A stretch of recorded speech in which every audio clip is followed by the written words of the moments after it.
Bueno, vamos a pasar por tanto a la siguiente conferencia. No sé si está con nosotros por ahí Lourdes. Acá estoy. Muy bien, perfecto. Perfecto, entonces. Bueno, vamos a ver. Yo voy a seguir grabando. Como antes probamos tú y yo, creo que no hay ningún problema con la conexión del PowerPoint. O sea que ahora lo haremos.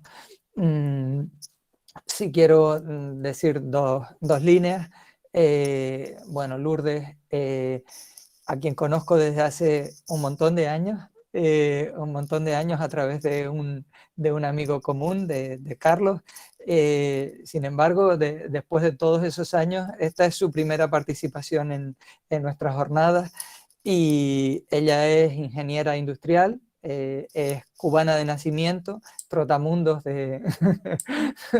durante años, ¿no? Por su paso por Venezuela, por México, hasta establecerse en Miami, donde es una de las directoras del Club de Genealogía de Miami. El viernes tendremos a Mirelis, que también lo es. Y bueno, tiene como tantos cubanos, muchos canarios en su árbol genealógico, muchos en Tenerife, compartimos en La Victoria, compartimos en Tacoronte.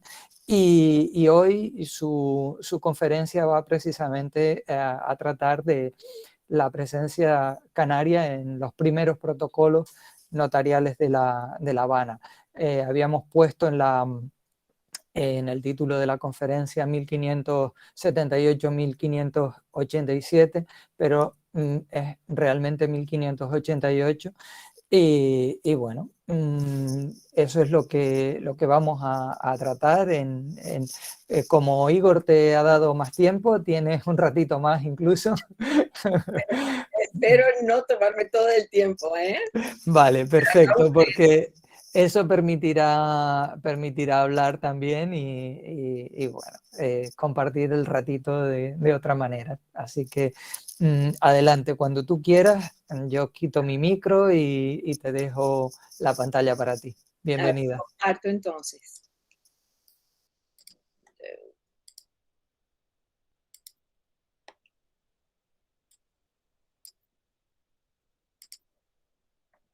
A ver, ¿ven mi pantalla?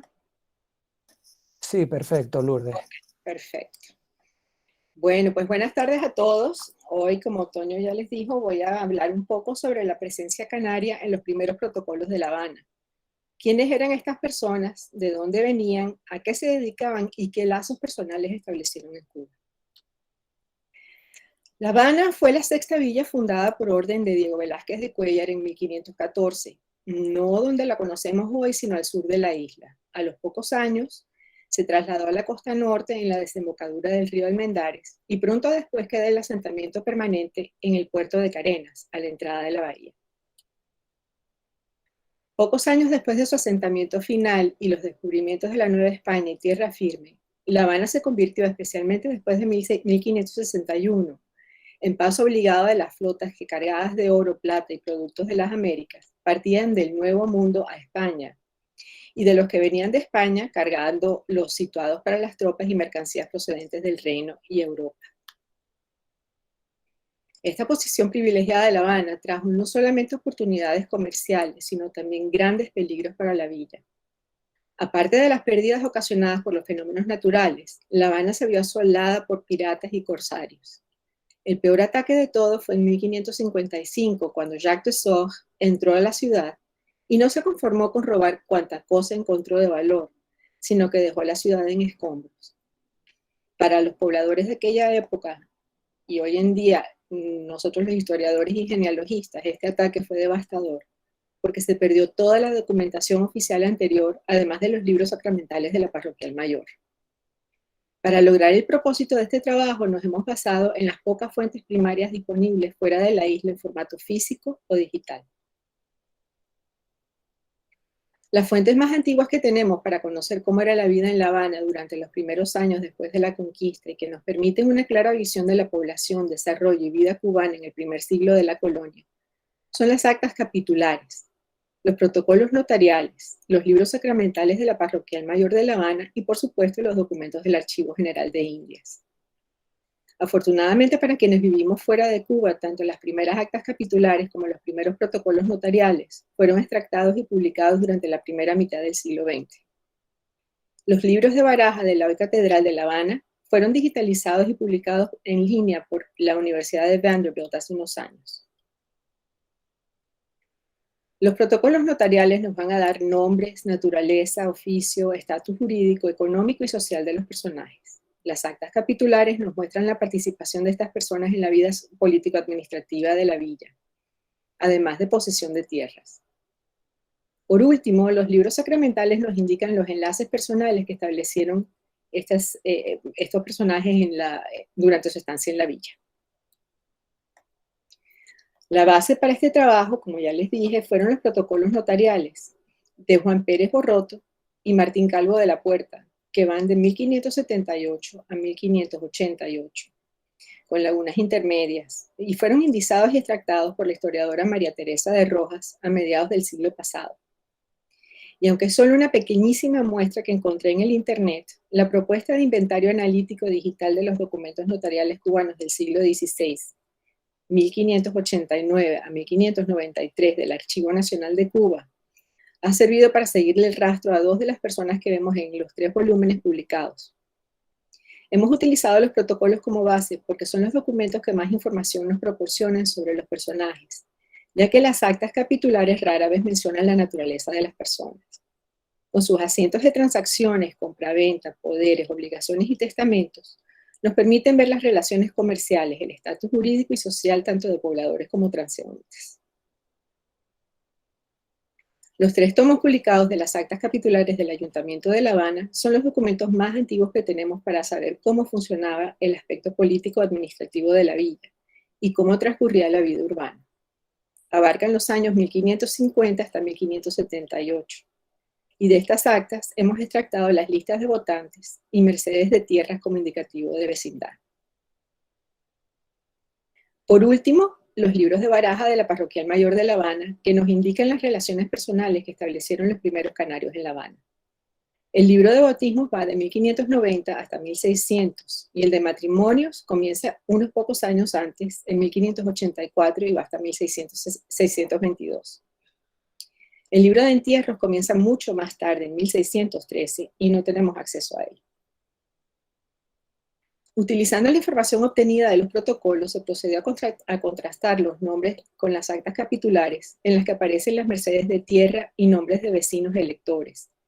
Pero ya que las únicas disponibles terminan en 1578, hubo que recurrir a fuentes que nos llenaran la laguna hasta 1600. Para esto utilizamos los siguientes recursos. El prontuario de mercedes, en el cual se hace una relación de las mercedes de tierras repartidas por el Cabildo Habanero, la primera hecha en 1537, hasta la última en 1729, cuando se prohíbe la repartición de tierras por el Cabildo, aunque vemos que aún después de la prohibición se concede una en 1730 y otra en 1733. Después de 1729 y hasta 1742, solo se mencionan solicitudes de licencias para poblar, criar ganado, cambios de uso y revalidaciones de mercedes anteriores. Se complementan las listas de votantes para regidores y alcaldes y listas de milicias, utilizando este libro, Padrones, Censos, Padrones y Matrículas de la Población de Cuba, para la cual el autor consultó fuentes primarias y transcripciones publicadas de documentos del Archivo de Indias. El libro Historia documentada de San Cristóbal de La Habana en el siglo XVI, basado exclusivamente en documentos originales del Archivo General de Indias. Y la investigadora e historiadora Irene Aloha Wright nos da una transcripción literal de un conteo que se hizo en 1582 de las personas a quienes se podía recurrir para defender la villa en caso de un ataque.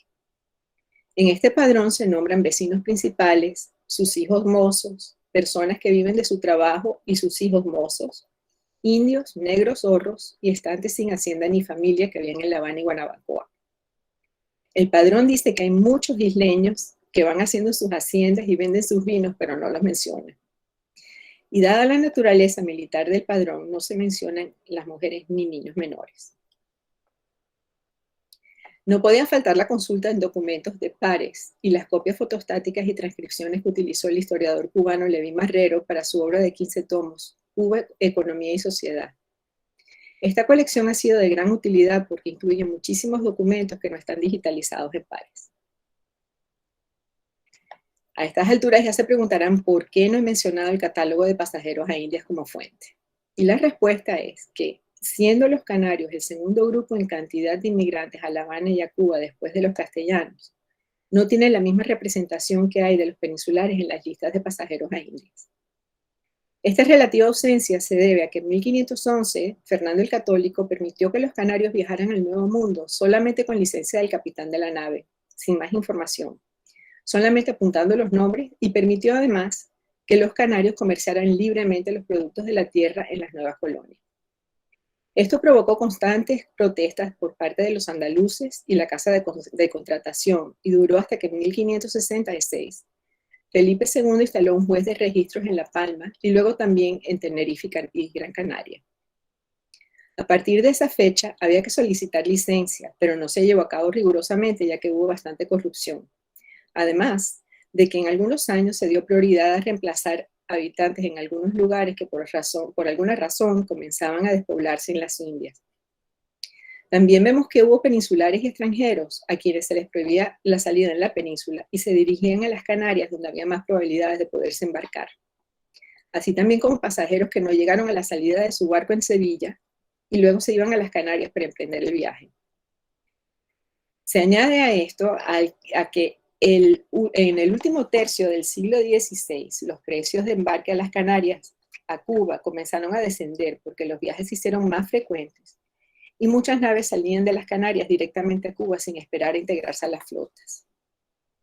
La Habana, como ya sabemos, era el punto de convergencia entre la península y el Nuevo Mundo, de manera que era el lugar idóneo para comerciantes, artesanos, trabajadores, que sin poder viajar legalmente deseaban probar su suerte en las islas caribeñas, Nueva España o Tierra Firme, y pasaron como mercaderes o escribanos de nao, pero con la intención de quedarse en el Nuevo Mundo. Entonces, ¿quiénes fueron estos isleños que llegaron a La Habana en las últimas 2 décadas del siglo XVI? ¿A qué se dedicaban y de qué islas venían? Como veremos a continuación, la mayoría de los mercaderes y de hecho la mayoría de las personas de origen canario nombradas en los protocolos como protagonistas directos o testigos eran de la isla de La Palma, seguidos muy de cerca por Tenerife y por último Gran Canaria. En los protocolos no siempre se especifica el estatus de la persona ni la isla ni su oficio, pero estas personas, con poquísimas excepciones, eran estantes en la ciudad. Y se definía estante como una persona que no tenía familia ni hacienda en el lugar, es decir, que estaba de pasada por poco tiempo y constituía la población flotante de la ciudad. El estatus de estante permitía a los mercaderes ciertas ventajas que no tenían los vecinos, pero a diferencia de los estantes, solamente los vecinos, o sea, los residentes permanentes, tenían derecho a voto y a poseer tierras. 26 de los canarios en los protocolos eran de la isla de La Palma y en general eran mercaderes y dueños o maestres de navío. Estos palmeros formaron la mayor parte de los canarios que aparecen en los primeros asientos desde 1579 y se dedicaban mayormente al comercio. Su estatus en la isla era de estantes, con la excepción de uno que designaban como residente, o sea que había expresado intención de quedarse en la isla permanentemente. Los tinerfeños ocupaban el segundo lugar en proporción. De estos 24, solamente se consideraban vecinos a Cristóbal de la Mota y tal vez a Juan García Valtierra, ya que este aparece como estante y vecino indistintamente. Con respecto a Nicolás de Acosta y su mujer María de los Reyes, tuve dudas si integrarlos o no a la lista y en un ratito les voy a explicar por qué. Las ocupaciones de estos tinerfeños varían desde pilotos de la carrera de Indias, mercaderes, maestres de navío, hasta soldados y marineros. Vemos que comienzan a aparecer pocos en La Habana en 1579 y van aumentando su presencia en la segunda mitad de los 1580s. En los más de 1730 protocolos asentados desde 1578 hasta 1588 y los pocos que hemos podido consultar de 1589 a 1593, tenemos que 19 protagonistas de estos protocolos son de Gran Canaria.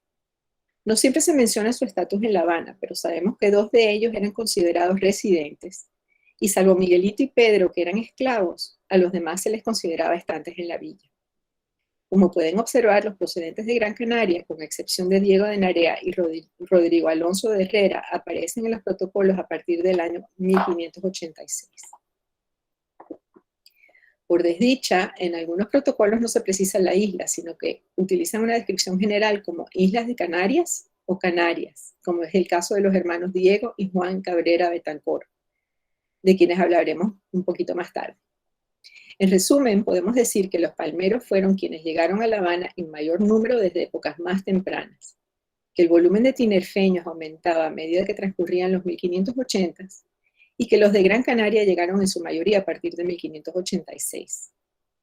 Y ahora que tenemos una idea de dónde venían estas personas, vamos a determinar a qué se dedicaban.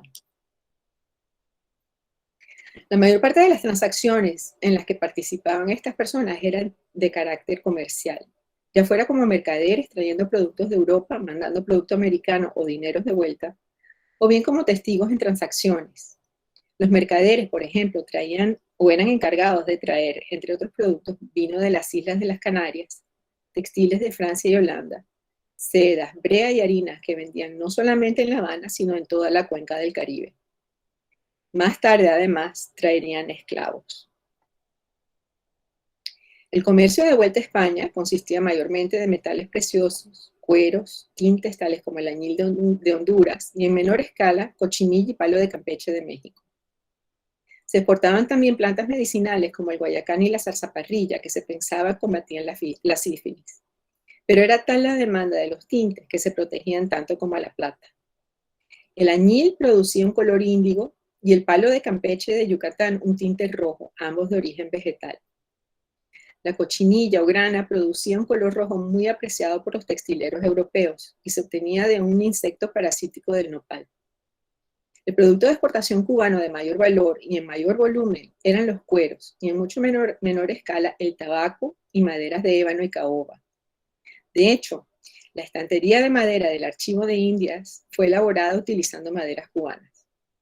Sobre las actividades comerciales de estos mercaderes hay un excelente estudio por Arturo Ceregui que nos ofrece muchísima más información. Se titula Canarias, La Habana y la Cuenca del Caribe en la segunda mitad del siglo XVI.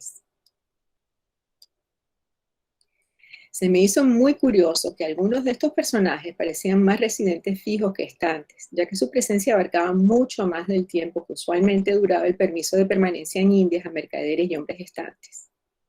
Otros aparecían luego en las mercedes otorgadas y en libros sacramentales de la mayor. Cabe entonces pensar que alguno de ellos, al fin y al cabo, decidió permanecer en la isla y formar allí familia. Las relaciones personales que establecieron estos canarios las vamos a encontrar en los libros sacramentales que comienzan unos años después que terminan los protocolos publicados.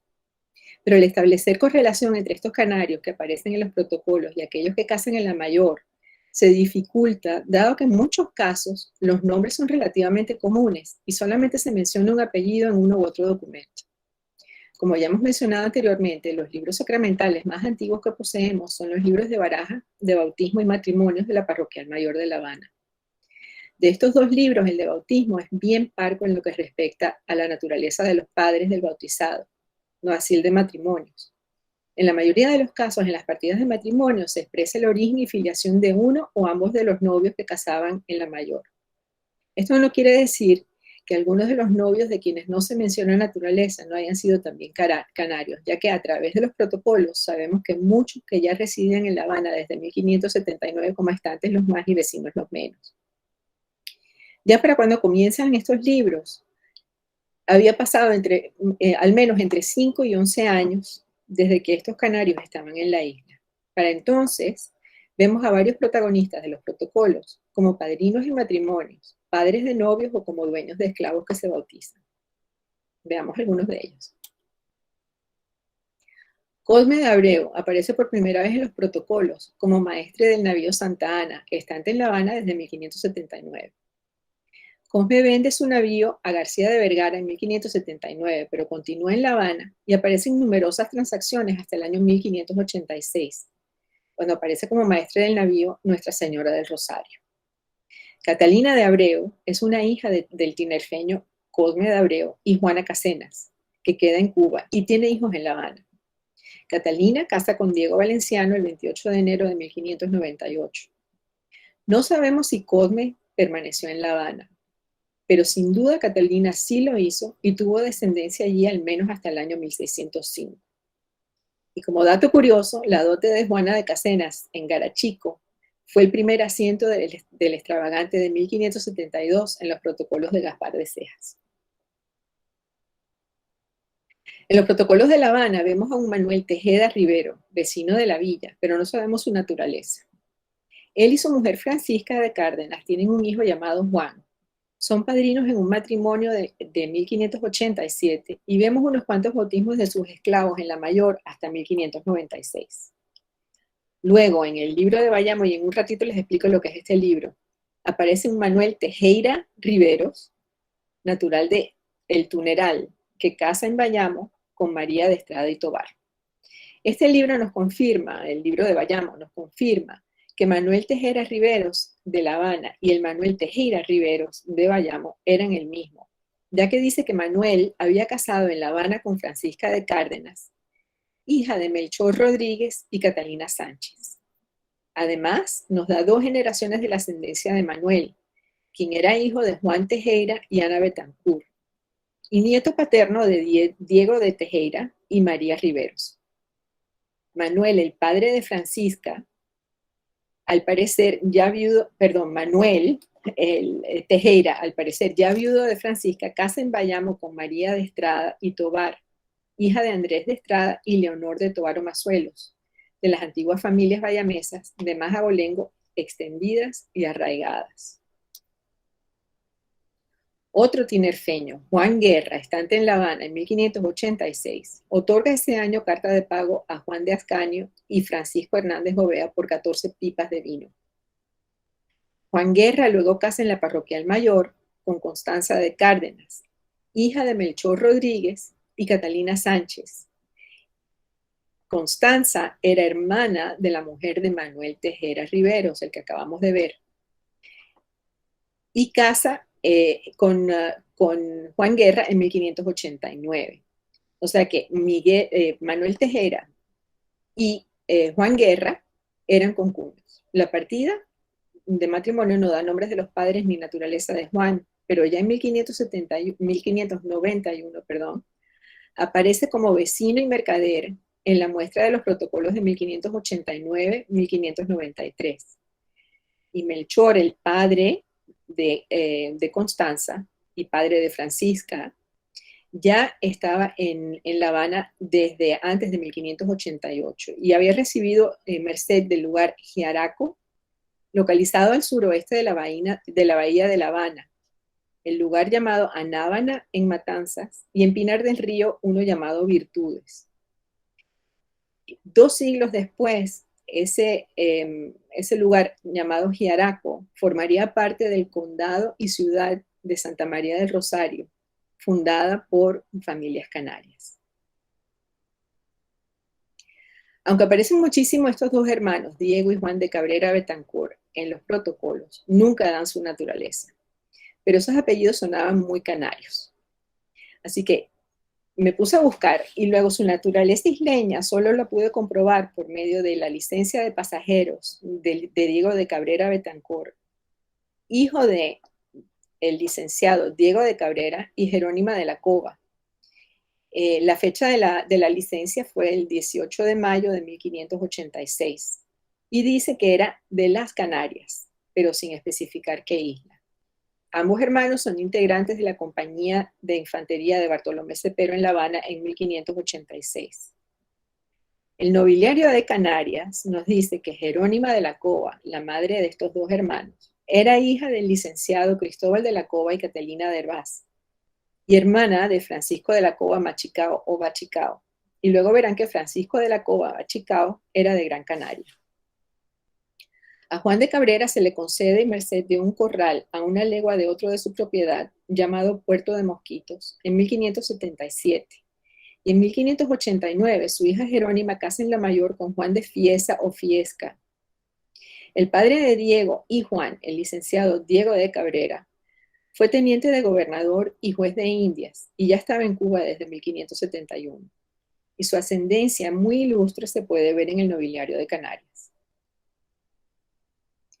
Giuseppe Hernández de Gran Canaria aparece en protocolos de La Habana desde 1586, cuando recibe una carta de pago a Josefe Hernández de Gran Canaria por venta de un oficio de escribano público en la ciudad de T y punto suspensivo porque no se puede leer, el papel está roto.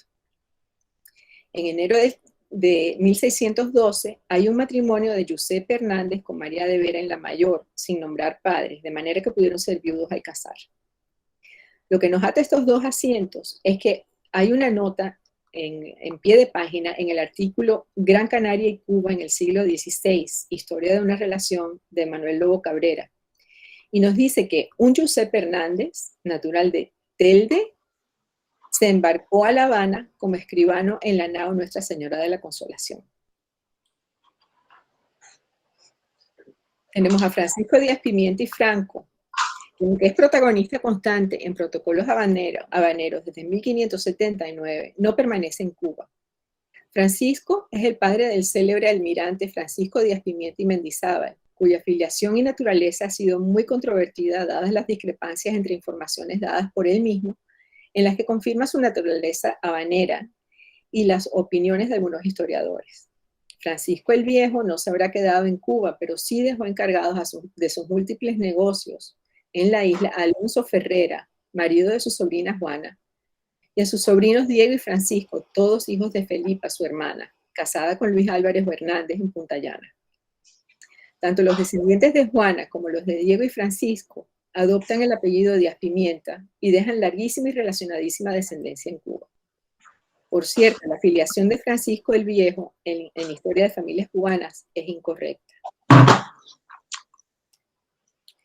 Nicolás aparece en los protocolos como vecino ya en 1579 y en el padrón de 1582 como hombre del campo que vive de su trabajo. Es uno de 5 hijos de Nicolás Genovés o Costa o Acosta, y ningún documento menciona naturaleza. Nicolás el Viejo tiene 5 hijos: Nicolás, Rafael, Miguel, Jerónimo y Francisco. Hasta aquí no había razón alguna para incluir a Nicolás el Joven. Pero luego en 1586, María de los Reyes, mujer de Nicolás el Joven, dice en su testamento que aunque es de origen portugués, fue dotada en Garachico, de manera que alguna relación hubo entre al menos Nicolás el Joven y Tenerife. Aunque no hubo sucesión de María, Nicolás el Joven tiene una hija llamada Isabel, nacida alrededor de 1574, que al parecer es hija natural, y quien casa en 1593 y tiene descendencia en La Habana. Gracias a una licencia de pasajeros, sabemos que Nicolás también casa luego con Beatriz de Rivera, antes de 1590, y tiene un hijo que se llama Jerónimo, como uno de sus hermanos. Miguel, otro hijo de Nicolás el Viejo, casa en 1590 con María Francisca de Garachico y tiene al menos 2 hijos. Estos hermanos Acosta reciben muchísimas mercedes de tierra.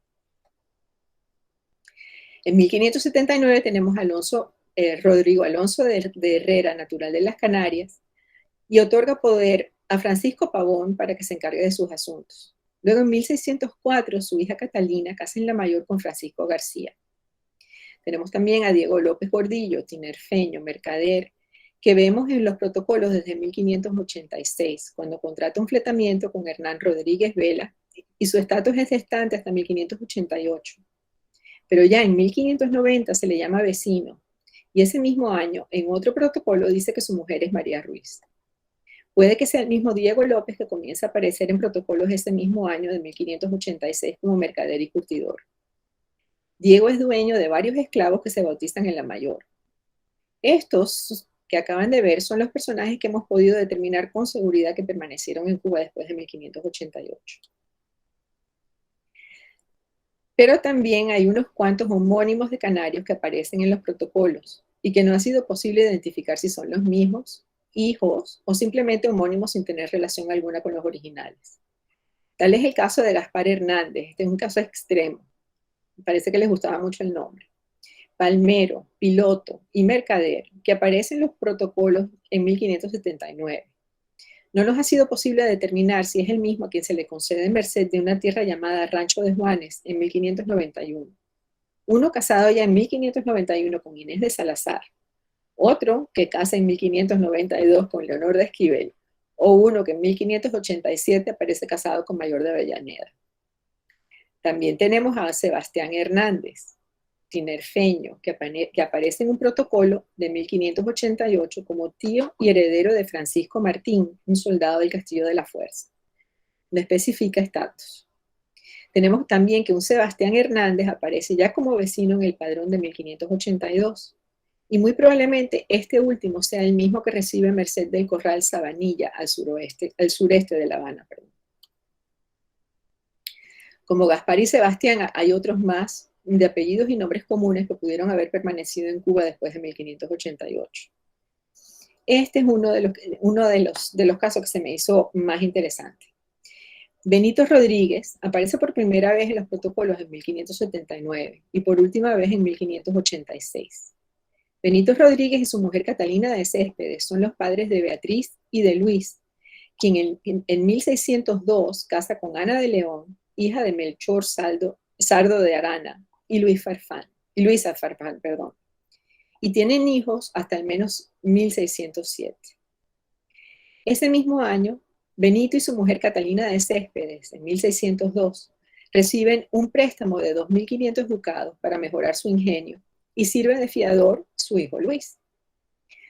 Luego, en el padrón de extranjeros de 1607, aparece Benito Rodríguez y dice, y les leo exactamente lo que dice, que habrá 14 años, vino casado de las islas, tiene un hijo casado con natural en esta ciudad y tiene ingenio. A este Benito, el historiador Levi Marrero, lo hace uno de los precursores de la industria azucarera cubana. Benito, según Historia de Familias Cubanas, fue hermano de Luis Hernández, cuñado de Francisco Díaz Pimienta. Igual es el caso de homónimos, pero para quienes la línea de tiempo no concuerda con que sean los mismos de los protocolos, pero sí tal vez sus hijos, como es este Domingo de Fleites, quien por cómputo de tiempo no debe ser el mismo de los protocolos, pero sí puede ser un hijo homónimo. Casa el 20 de diciembre de 1615 con Inés Bernal y tiene al menos 8 hijos en La Habana. Otras personas aparecen en los protocolos como naturales de una de las Islas Canarias y luego aparece un homónimo en la mayor, pero como natural de Portugal, tal como sucede con Francisco Salgado, natural de La Palma, quien aparece en protocolos desde 1586. Luego tenemos un Francisco Salgado, portugués, que casa en 1599 con María de Ayala, una viuda rica y dueña de ingenio y tierras en las inmediaciones de La Habana. Y luego, en el padrón de extranjeros de 1607, vemos a un Francisco Salgado, portugués, casado con una mulata. Tenemos también a Manuel Pérez, que aparece por primera vez en un protocolo de 1586, cuando otorga una carta de pago a favor de Josep Hernández, que ya vimos, maestre del navío San Bartolomé, y como integrante de la compañía de infantería de Francisco de Ábalos ese mismo año. Luego, un Manuel Pérez de oficio cantero, que pasa a La Habana como mercader, según Lobo Cabrera, y después en 1587, a este mismo, a quien luego llaman Manuel Pérez Cantero, ahora el Cantero como apellido, recibe merced del sitio Cabezas del río San Juan, o sea que ya había recibido vecindad, o sea que ya estaba viviendo permanentemente en Cuba.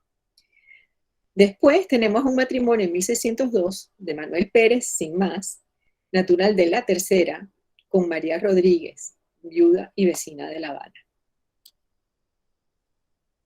La Habana no fue la única villa cubana que acogió a canarios en la época más temprana de la colonia. La parada obligatoria en las Canarias de las naves de la conquista y luego colonizadoras, además de la Real Orden de Fernando el Católico, que permitía a los canarios emigrar tan solo con licencia del capitán del navío, nos indican que estos canarios que hemos visto en los protocolos antiguos de La Habana no fueron los primeros ni los únicos en llegar a la isla. Tomando en cuenta que aunque La Habana era el puerto principal de llegada, algunas naves también llegaban a Santiago de Cuba, hemos dado un vistazo a fuentes de información en el interior de la isla para localizar presencia de canarios que ya estaban allí a fines de los 1500 hasta comienzos de los 1600. En Puerto Príncipe o Camagüey encontramos al célebre Silvestre de Balboa, escribano de Cabildo en Puerto Príncipe. Llega a Cuba entre 1590 y 1600 y es el autor de la primera obra literaria de Cuba, el poema épico Espejo de Paciencia. El poema trata de la captura del obispo de Cuba, Juan de las Cabezas Altamirano, por el corsario francés Gilberto Girón en 1604 en Manzanillo, y su posterior rescate por parte de los habitantes de la villa. Esta obra no solamente es importante por su carácter literario, sino que es una importantísima fuente de información sobre estos vecinos antiguos, de quienes ofrece una elegía biográfica. Francisco de la Cova Machicao, Bachicao, natural de Gran Canaria y bautizado en la Catedral de Las Palmas el 23 de diciembre de 1538, es hijo del licenciado Cristóbal de la Cova y Catalina Hervás, y casado en Cuba con Isabel de Consuegra y Muñoz, hija de conquistador. Fue juez de comisión por el rey de la Real Audiencia de Santo Domingo en Cuba y contador en Puerto Príncipe, así como escribano y suegro de Silvestre de Balboa que acabamos de ver. Baltasar, su hijo, siguió sus pasos y fue escribano en Puerto Príncipe y alcalde ordinario en la villa. Francisco e Isabel tuvieron larguísima y relacionadísima sucesión en Camagüey. En Bayamo tenemos unos cuantos canarios que aparecen en el libro de familias de Bayamo. Este libro manuscrito y hasta hace poco inédito fue compilado por Pedro de Prado y Pardo entre 1775 y 1778. El manuscrito de este trabajo se basa en fuentes orales, actas de cabildo y documentos sacramentales a los que tuvo acceso el investigador, perdidos luego gracias a lo que se conoce como la quema de Bayamo en 1869. El manuscrito estuvo perdido durante muchísimos años y vino a dar al arzobispado de La Habana. Por 1963 más o menos, alguien lo descubrió, fue transcrito y copiado a maquinita. Recientemente el historiador de Bayamo, Ludín Fonseca García, publicó la obra con notas y aclaraciones, porque es un libro que es bastante difícil de leer y de entender. Gracias a ese manuscrito se conocen los comienzos de las familias antiguas bayamesas, ya que de otra manera su origen estaría perdido para la historia. En muchos casos no tenemos fechas precisas de nacimiento o matrimonio, pero sí de testamentos y dotes basadas en actas del cabildo, y que fueron consultadas por Prado y Pardo. Así que podemos estimar su tiempo de estancia en la villa. Entre estos vecinos tenemos a varios canarios que fueron tronco de muchísimas familias, no solo bayamesas, sino que luego se dispersaron a otras ciudades del centro y oriente de Cuba como Gabriel Socarrás Cervellón, que casa con una descendiente de 2 conquistadores y cuya descendencia llega hasta el día de hoy en Cuba y la diáspora. Manuel Tejera Riveros, que ya vimos anteriormente, Pedro, Francisco y Bernardino Álvarez de Castro y unos cuantos más que sabemos ya estaban en Cuba antes de 1600. No podemos dejar de mencionar tampoco los canarios, entre los antiguos pobladores de la Jamaica española. Entre ellos tenemos a los Arencibia, Fonseca y Pavón. Fueron pobladores y vecinos antiguos de la isla que pasan a Cuba a raíz de la toma de Jamaica por los ingleses en 1655 y se establecen en las villas de Trinidad, Santi Espíritu, Bayamo, Santiago de Cuba y otras ciudades de Oriente donde emparentan con las antiguas familias de Cuba. Fue bien difícil limitar el estudio a las últimas décadas del 16, porque mientras más buscaba, más cosas interesantes encontraba. Pero había que poner límites. Para finalizar, no puedo dejar de mencionar que en el siglo XVII fueron familias canarias quienes fundaron y poblaron la nueva ciudad de San Carlos de Matanzas. Y en el XVIII los señorías de Santa María del Rosario y San Felipe y Santiago en la antigua provincia de La Habana. Y solo me queda por concluir que no importa cuán profundas o superficiales nuestras raíces en Cuba, ni de qué lugar de la isla venimos, muchos cubanos tenemos al menos una línea de ascendencia canaria. Aquí les dejo una relación de obras y documentos consultados. Mil gracias por su paciencia y su atención. Muchísimas gracias, Lourdes. La verdad es que creo que todos hemos estado atentos. Además, tu tono de voz es siempre el que permite estar como el que te están contando un cuento y ayuda muchísimo. O sea, que muchas gracias. Te están dando las gracias aquí en el chat. Bueno, Pues muchas gracias a luego ustedes lo por la leo. paciencia, porque la verdad que es largo.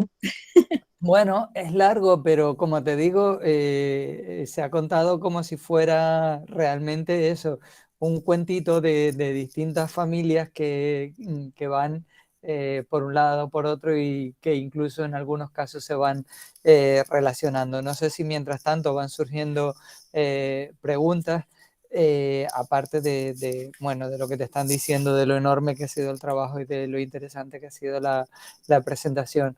Yo te quería preguntar, porque bueno, es una tarde en la que estamos viendo lugares con los primeros pobladores de cómo se forma una sociedad, de dónde encontramos las profesiones, todo ese tipo de cosas, ¿no?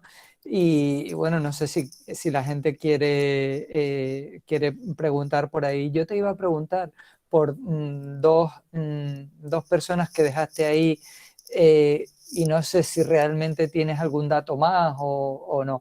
Hablas de una costa portugués que tiene cierta relación con Garachico y no sé si eran sus hijos, creo que él era, no sé si Nicolás de Acosta, creo recordar, no estoy seguro. Y Sí. luego su hijo era Francisco Nicolás de Acosta, casado con una Ana Velázquez, ¿puede ser?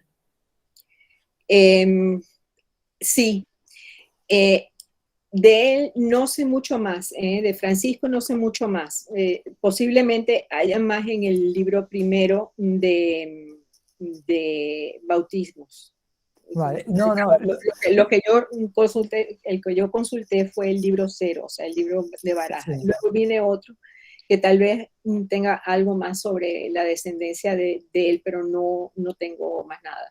No sabes si se casaron en Cuba Se o casaron en Cuba, se definitivamente casaron en ya Cuba. llevaban mucho tiempo en Cuba. Vale, porque Velázquez es un apellido que también es bastante común en la zona de Garachico, de donde tú nombrabas, y bueno, por ahí una idea. Sí, es muy posible porque, mira, ya te digo, no sabemos el origen del padre. O sea, y le decía, era Nicolás Genovés, entonces a lo mejor igual y era un italiano que Vale. pasó a Mm, Canarias y de ahí vino para acá, ¿no? mm, Pero, pero nunca dicen la naturaleza de estos, ni de Nicolás el padre, ni de los hijos. ujú. Yo creo que un hijo al menos, y creo que tenían una hija también, pero nunca pude comprobarlo. Al menos uno de los hijos de Nicolás, el viejo, nació en Cuba, yo creo. Vale, vale, vale, Este, vale. pero, Ujú. pero no sé mucho más de lo anterior. Y luego creo que era hermano de este señor, era un Rafael de Acosta, Sí, sí, que casa con una Isabel Carrillo. sí, Sobre Isabel Carrillo, ¿tienes algún dato, algo que nos permita? nada, Nada. nada. Pero bueno, si quieres te puedo investigar un poco más. Mm, es Eh, fundamentalmente por la llegada de un Carrillo a Cuba, Ujú. que creo que es poco antes, entonces no sé si ella podría ser hermana o podría ser hija de este Carrillo. Puede ser. Si no Ujú. la puse es que no le vi no vi ningún vínculo con las Canarias de ella. No, solo decías que se había casado, creo recordar, en la parroquial de Cuba en 1584.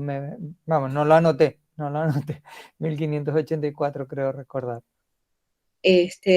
Pues sí, ya te digo, o sea, puedo buscártelo a ver si puedo encontrar algo más sobre ella. Vale, estaría genial porque a lo mejor podríamos vincularla con la Orotava. Ok, perfecto, yo te lo Eh, busco, Toño.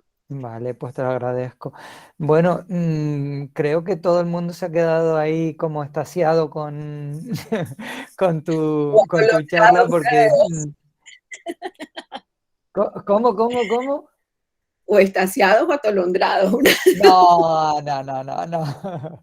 Bueno, mira, sí hay una pregunta. Victorio dice que si era frecuente que estos canarios retornaran. Em, sí, sí era. De hecho, en ese padrón de vecinos, vaya, ni siquiera era de vecinos, sino que incluyen vecinos, estantes y todo el mundo, ese padrón de 1582 Sí. dice que habían muchos isleños que eran estantes y que iban y venían, y no se podía contar con ellos para defender la villa. Precisamente por eso me imagino, ¿no? Porque bien podían estar que no estar en un momento de emergencia. Bueno. Luego, ya después, en el 17, a principios del 17, ya vemos que empiezan a llegar muchísimos más, y llegan muchas familias, además. Entonces ya sí se quedaban permanentemente en Cuba. Vale. Esta población anterior, o sea, la más antigua que tenemos conocimiento, ¿verdad? Tendía a ser más, más transeúnte, más flotante. Claro.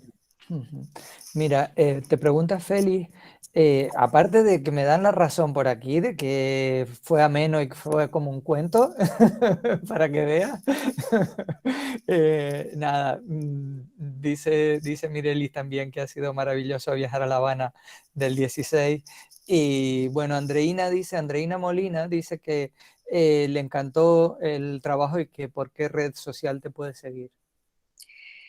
Bueno, personalmente por Facebook posiblemente, pero siempre se pueden comunicar conmigo a través del Facebook del club o escribiendo al Club de Genealogía Cubana, se llama Cuban Genealogy Club of Miami, Club de Genealogía Cubana de Miami. Vale, Félix te dice que gracias por tan buena presentación, que tocaste algo de relación con Jamaica, que si has visto algo de la relación de esas personas hacia o desde Puerto Rico. O sea, como entiendo que Puerto Rico, digo, Jamaica como enlace entre los dos lugares, no estoy seguro. Dice, entiendo que es otro tema y hay expectativas de mayor acceso. Bueno, a los archivos en Cuba que actualmente no están accesibles. Siempre el clima en el Caribe es de gran preocupación en cuanto a su preservación. Son Estamos, varias preguntas. sí. Bueno, número uno, cualquier cosa de Jamaica y de la Jamaica española sobre todo, desdichadamente es así como un hoyo negro, ¿no? No hay mucha documentación. Todos los libros sacramentales, o sea, toda la documentación sacramental se perdió. Nadie sabe dónde quedó eso. Cuando se fueron los españoles de Jamaica, después de que llegaron los ingleses. Y también la documentación, digamos, de actas capitulares y todo eso se perdió. No, nadie sabe dónde vino a dar. Si es que no desapareció ya en Jamaica por algún fuego, algún ataque, lo que fuese, ¿no? La única fuente básicamente para documentos de la Jamaica española es el archivo de Indias. Y hasta ahí no hay mucho, en realidad. Si hablamos de la relación de Jamaica, de la Jamaica inglesa, pues no sé, yo diría que si están buscando algo más reciente, pues pudiera ser en Family Search, que sí hay algo de Jamaica, no muchísimo, pero sí hay. Y bueno, sobre los archivos cubanos, siento decir, y con muchísimo pesar lo digo, no creo que haya ningún tipo de apertura cultural que se permita. Yo creo que las personas en los archivos están haciendo lo más que pueden con los pocos recursos que tienen. Y bueno, pues los archivos sacramentales, afortunadamente tenemos un grupo de muchachos maravillosos que han hecho un trabajo excelente, que están poco a poco, así como labor de hormiga, ¿no? De poquito a poquito, están digitalizando libros sacramentales en Cuba. Vale, luego te dicen que atolondrados no. Nada, bueno, a ver, no, por aquí, bueno, Decía Rafael que embelesado, fíjate, para que Ah, veas. bueno, muchísimas gracias, Rafael. Gracias. Y nada, Mercedes te dice que tanto en la investigación como la forma de relatarlo, que excelente.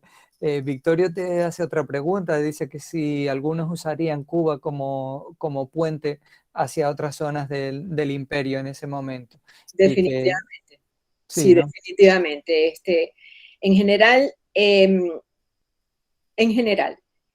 los que llegaban a La Habana mm, tenían intenciones de ir hacia la Nueva España, más que nada, ¿no? Ujú. Y los que llegaban por Santiago, mm, más que nada a tierra firme. Se iban muchos a Cartagena de Indias, que era un lugar que prometía mucho, pero en general así era como funcionaba, ¿no? Ellos, los que se querían quedar en La Habana, y luego es que por eso fue tan difícil limitarlo a 1600, ¿no?